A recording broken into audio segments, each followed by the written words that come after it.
20 வேட்பாளர்கள் திடீர் ராஜினாமா. மகிழ்ச்சியில் எடப்பாடி, அதிர்ச்சியில் சசிகலா தரப்பு. நண்பர்களே, அதிமுக தொண்டர்களாக இருந்தீங்க அப்படின்னா மறக்காம நம்ம சேனலை சப்ஸ்கிரைப் பண்ணிட்டு இந்த வீடியோக்கு ஒரு லைக் பண்ணிருங்க. அனைத்திந்திய அண்ணா திராவிட முன்னேற்ற கழகத்தை பொறுத்த வரைக்கும் நம்ம அனைவருக்கும் தெரியும், ஒரு காலத்திலே கொஞ்ச நாட்கள் மட்டும் அதிமுகவுடைய பொதுச்செயலராக இருந்தவர் தான் சசிகலா அம்மையார்.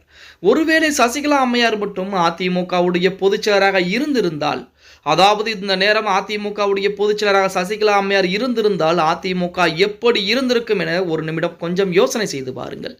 அதாவது அதிமுக மன்னார்குடி குடும்பத்துடைய குடும்ப கட்சியாக கண்டிப்பாக மாறி இருக்கும் அப்படிங்கிற எந்த விதமான மாற்று கருத்தும் கிடையாது.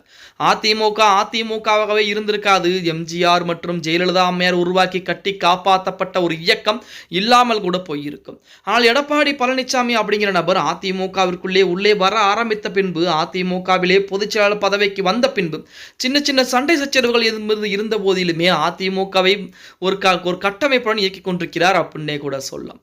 அதாவது 1.5 கோடி தொண்டர்களை கொண்ட இயக்கமாக இருந்த அதிமுக தற்போது 2.5 கோடி தொண்டர்களை கொண்ட மாபெரும் இயக்கமாக வளர்ந்து கொண்டிருக்கிறது அப்படின்னு சொல்லியாகணும்.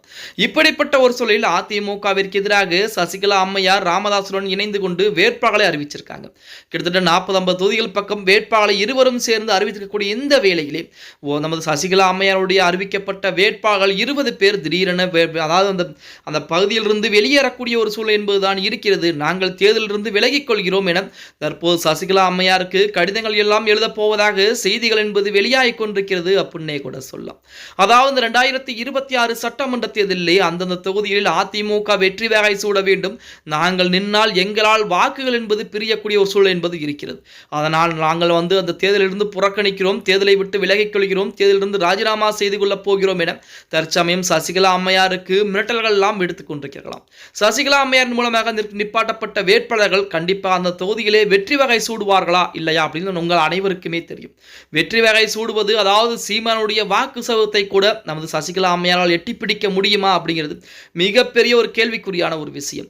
இப்படி இருக்கக்கூடிய ஒரு சூழ்நிலையில் கண்டிப்பாக நாங்கள் அதிமுகவை வீழ்த்துவோம், திமுகவையும் வீழ்த்துவோம், அதிமுக திமுகவிற்கு மாற்று இயக்கமாக நாங்கள் தான் உருவெடுத்து இருக்கிறோம் என சசிகலா அம்மையார் பேட்டிகள் மட்டும் கொடுத்துக் கொண்டிருக்கூடிய இந்த வேளையிலே அவரால் அறிமுகம் செய்யப்பட்ட 20 வேட்பாளர்கள் தற்சமயம் தேர்தலிலிருந்து பின்வாங்கி இருப்பது சசிகலா அம்மையாருக்கு அதிர்வலைகளையும் அதேபோல எடப்பாடி பழனிசாமி தரப்புக்கு மகிழ்ச்சியும் ஏற்படுத்தி இருக்கிறது என்ற செய்திகள் தான் தற்சமயம் இணையதளங்களிலே உலா வந்து கொண்டிருக்கிறது. இது சசிகலாவிற்கு மிகப்பெரிய ஒரு சிக்கலை ஏற்படுத்தி இருக்கிறது அப்படின்னே கூட சொல்லலாம். இந்த தேர்தலிலே கண்டிப்பாக சசிகலா அம்மையார் ஒரு 10 தொகுதியிலாவது வெற்றி பெற்று அவருக்குரிய ஒரு பலத்தை நிரூபித்து காட்டியாக வேண்டும். இல்லை என்றால் கண்டிப்பாக சசிகலா அம்மையார் இந்த தேர்தலோடு காணாமல் போய்விடுவார், அல்லது அதாவது மிக குறைந்த அளவு தொண்டர்களை மட்டும் வைத்துக்கொண்டு என்ன செய்வதென்றாமல் தெரிவதென்றால் முழித்துக் கொண்டுதான் இருப்பார் அப்படின்னே கூட சொல்லலாம்.